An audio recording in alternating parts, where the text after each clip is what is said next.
Nature is a mutable cloud which is always and never the same. It is an infinite sphere whose center is everywhere and circumference nowhere. There are 5 elements present in nature. They are air, sky, fire,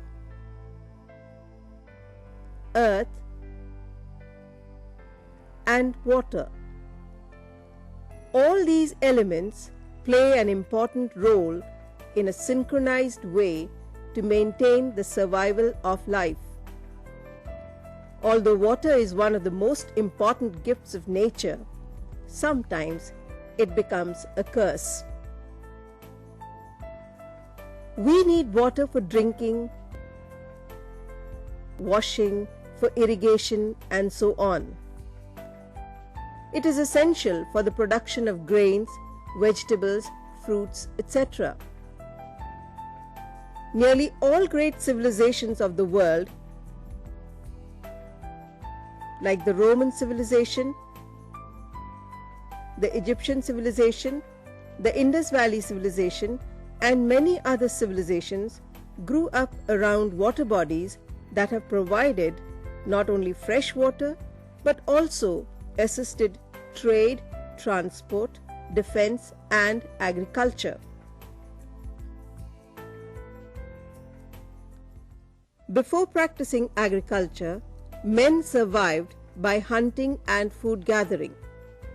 They used to move from one place to another in search of food. This type of life is called nomadic life. But after the invention of farming methods, stability came into the lifestyle of people.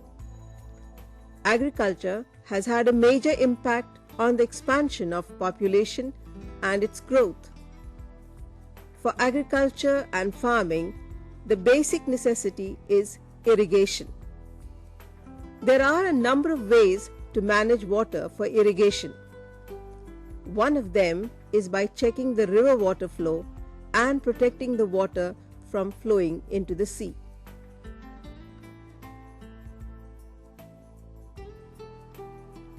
This can be done by constructing dams.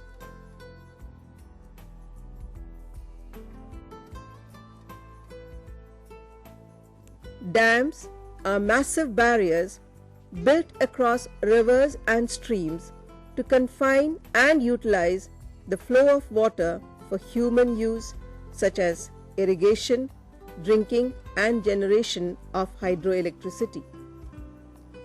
Dams have been built on many rivers over the last many years. Since the 1930s, many large dams have been built, particularly between the 50s and the 70s. Dams generally serve the primary purpose of retaining water, while other structures like floodgates, also known as dikes, are used to manage or prevent water flow into specific land regions.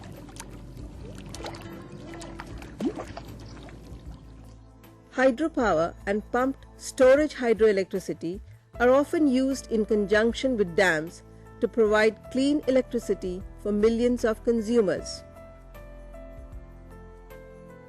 There are basically 4 categories of dams. The first type of dam is called the storage dam.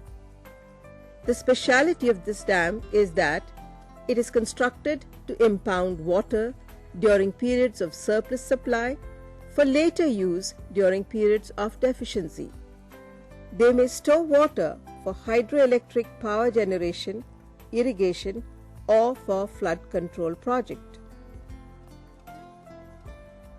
Diversion dams. Diversion dam is the second type of dam. It provides sufficient pressure for pushing water into ditches and canals. This dam is used for diversion from a stream to a distant storage reservoir. The next type of dam is known as the detention dam. It minimizes the effects of sudden floods and traps sediments. Overflow dam. They carry water discharge over their crests and are constructed by the materials that will not be eroded by such discharge. Now let's talk about multi-purpose river valley projects. Since independence, our country has been engaged in planned economic activities to achieve self-reliance and improve the standard of living of its people. Among the various measures that have been taken for this purpose, management of water resources is one. Multi-purpose river valley projects helps to solve the problem of management of water resources. It's either a huge single dam or a series of small dams built on a river and its tributaries. In the first place, these man-made lakes help in impounding huge amounts of rainwater, and secondly, they also help in controlling flood and protecting soils. There are various projects which set an example for managing our water resource.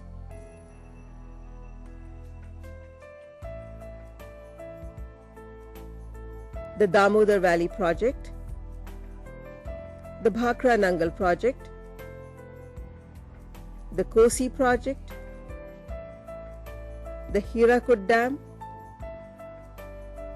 the Tungabhadra Project, and the Nagarjuna Sagar Project are a few of the important river valley projects in our country.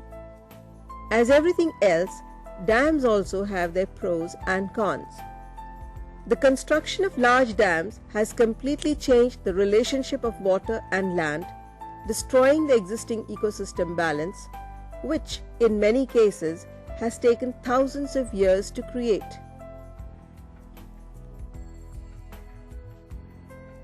Throughout the past few years, the negative impacts of dams have become so well known that most countries have stopped building them altogether and are now forced to invest their money in fixing the problems created by the existing dams. Some of the impacts of dams are soil erosion, extinction of species, spread of diseases, change in the Earth's rotation, effect on human population, and effect on the Earth itself. Soil erosion. One of the major problems related to dams is the erosion of land. Dams hold back the sediment normally found in a river's flow, depriving the downstream of this. In order to make up for the sediments, the downstream water erodes its channels and banks. Extinction of species. As fisheries become an increasingly important source of food supply, more attention is being paid to the harmful effects of dams on the many fish and marine mammal population. A vast majority of dams do not include a proper exit system for these animals, interfering with their life cycles and sometimes even forcing some species into extinction. Spread of disease. Dam reservoirs in tropical areas, due to their slow movement, are literally breeding grounds for mosquitoes, snails, and flies.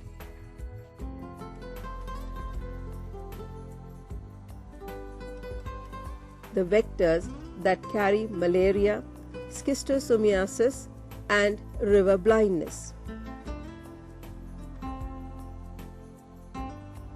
Change in the Earth's rotation.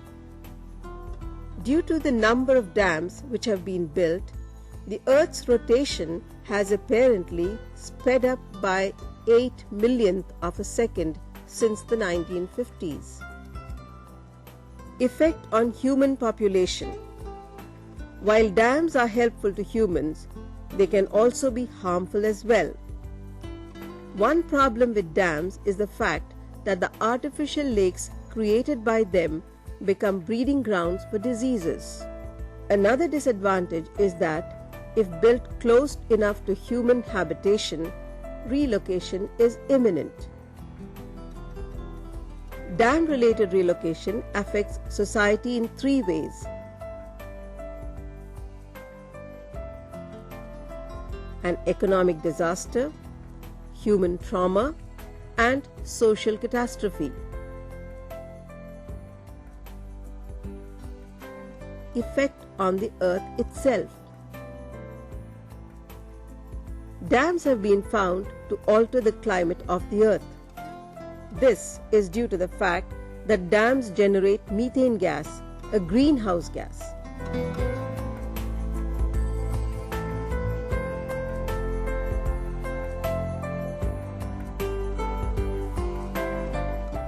Methane is emitted from reservoirs that are stratified and where the bottom layers are anoxic, leading to degradation of the biomass through anaerobic processes. It is accepted that the unbiased and balanced use of resources can yield us positive results. The same principle applies to the construction of dams.